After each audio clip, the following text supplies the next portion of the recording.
Yeah, like I said, looking forward to getting started Saturday. Guys are doing well. We're getting good effort at practice. Got a couple things that need to improve and get to this week, of course, with it being very early in the season for us. But I know the guys are excited to get the regular season rolling here on Saturday. They've put together a nice run here the last 2 or 3 years. Brian's finished well each year. They've been in postseason play a couple times here in the last 3-4 years.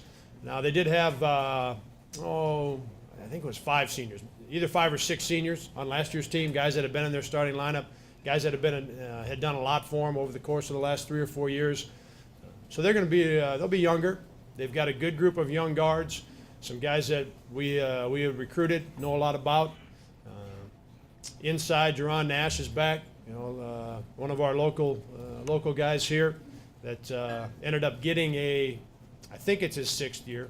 He was a senior last year, but got a year back, so able to come back now this year. And Jerron is one of their better players. I think one of the better players in their league. So a little bit younger than what they've been the last 2 years. But again, a team that we're fairly familiar with because we've recruited some of those guys. We're a ways ahead in some of the areas. Yeah, we're doing some things offensively, and we're playing. From an effort standpoint, we're at a higher level because I think the guys, they have experience now.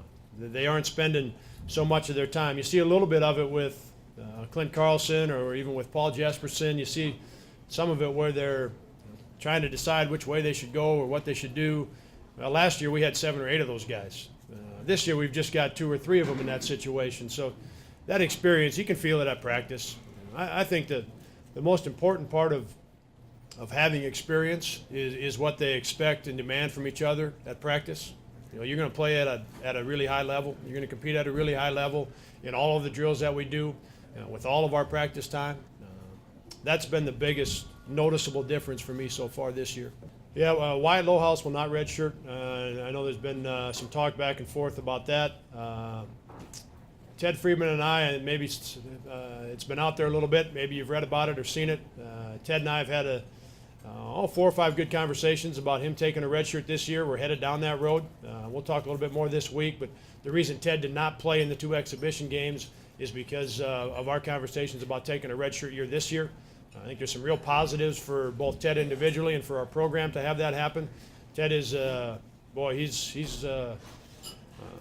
he's going to be a terrific player, and because of where we stand from, a positioner, if you will, with Seth and Nate and Marvin being seniors, an opportunity to have Ted redshirt this year makes some sense from a playing standpoint. He can spend considerable time working on his offensive game where he does need some improvement.